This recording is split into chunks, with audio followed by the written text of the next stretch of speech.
മജ്ലിസുനൂറിൽ വന്നിട്ടാണ് ഉറങ്ങുന്നത് വിചാരിക്കുക. നമുക്ക് ഇങ്ങനെ വിചാരിക്കുകയാണെങ്കിൽ ഇത്ര ക്ഷീണം ഉണ്ടായിട്ടും രാവിലെ കുറേ തിരക്കായിരിക്കും, ഇത്ര ക്ഷീണം ഉണ്ടായിട്ടും മജ്ലിസുനൂറിന് വന്നല്ലോ, അങ്ങനെ ആലോചിച്ചൂടെ? എത്ര പോൻ്റെ കഥ എന്ന് വിചാരിക്കുക.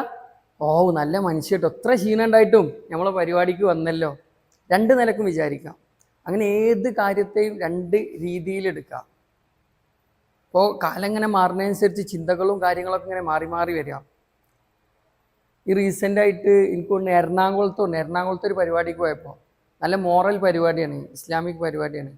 അപ്പോൾ അവിടെ ഒരുപാട് കുട്ടികളാണ്, ഈ 10ാം ക്ലാസ് അതുപോലെ 5ാം ക്ലാസ് പൊതുപരീക്ഷയ്ക്കുള്ള മദ്രസ കുട്ടികളാണ്. അപ്പോൾ അവരുടെ അടുത്ത് ഇങ്ങനെ പറയുമ്പോൾ നമ്മളുണ്ടല്ലോ ഒരു കാര്യം പുതിയത് പറഞ്ഞു കൊടുത്താൽ പിന്നെ ആ കാര്യം സ്ഥാപിക്കാൻ വേണ്ടി കുറേ അറിയുന്ന കാര്യം എൻ്റെ മേലെ കൂടെ അങ്ങനെ പറയില്ലേ. അപ്പോൾ അങ്ങനെ വന്നിട്ട് നമുക്കറിയാലോ വിഷമങ്ങളൊക്കെ പഠിച്ചോൻ തരില്ലേ, അങ്ങനെ അറിയുന്ന കാര്യങ്ങൾ തന്നെ പിന്നെയും പറഞ്ഞ ആ കാര്യം സ്ഥാപിക്കുന്ന ഒരു പരിപാടി ഉണ്ടല്ലോ, മേലെ ഇങ്ങനെ പറഞ്ഞിട്ട്. അപ്പോൾ അങ്ങനെ കുട്ടികൾക്ക് ഇങ്ങനെ വിശദീകരിച്ചു കൊടുക്കുക. ഇങ്ങനെ പടച്ച് മണ്ണും കൊണ്ടല്ലേ പടച്ചെന്നൊക്കെ പറഞ്ഞിട്ടേ ഇതൊക്കെ പഠിച്ചതല്ലേ എന്നൊക്കെ പറഞ്ഞ് ഇങ്ങനെ പറഞ്ഞു കൊടുക്കുക. അപ്പോൾ ഉണ്ട് എല്ലാ കുട്ടികളും ഇങ്ങനെ ആ ഫീലിങ്ങിൽ ഇരിക്കുന്നുണ്ട്. ഒരു കുട്ടി ഇങ്ങനെ അടിയൊക്കെ ചിരിക്കുന്നുണ്ട്. അപ്പോൾ ഞാൻ ചോദിച്ചു എന്താ ചിരിക്കണെന്ന്. അപ്പോൾ ചോദിച്ച് എല്ലാതും പടച്ചോനാണ് ചോദിച്ച്. ആറിന് അപ്പോൾ എന്നോട് ചോദിക്കണേ അപ്പോൾ ഹണി റോസിനെയൊക്കെ പടച്ചോനാണ് ചോദിച്ച്. ഞാൻ പറഞ്ഞു ഇന്നെന്താ സംശയം, ഹണി റോസിനെ എല്ലാ ആക്ടേഴ്സിനെ ഈ ലോകത്തിൻ്റെ എല്ലാതും പടച്ചോന്. അപ്പോൾ എന്നോട് പറയാം ഇത്ര മണ്ണ് വേണ്ടി വരില്ലേ എന്ന്. ഓൻ്റെ ചിന്ത വേറെ പോയത്.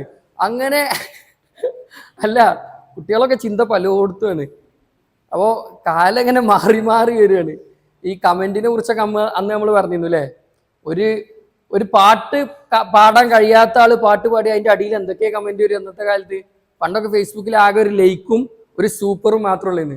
ഇപ്പം എന്തൊക്കെയാണ് കമൻറ്റ് വരിക, ഓവർ ടാലൻറ്റഡ്, കഴിവേറി, പിന്നെ എന്തൊക്കെയാ വരിക, അങ്ങനെ കുറേ കമൻറ്റുകൾ ഉണ്ടല്ലേ.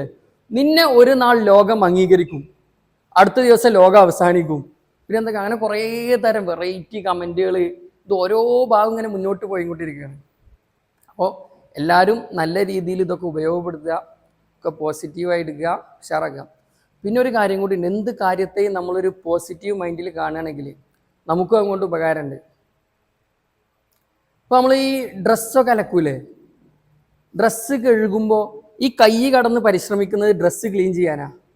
പക്ഷെ അലക്കി കഴിഞ്ഞാൽ കൈയിനൊരു വൃത്തി വരാണ്ട്. വീട്ടിൽ അലക്കുന്നവരൊക്കെ ഉണ്ടെങ്കിൽ ചോദിച്ചാൽ മതി.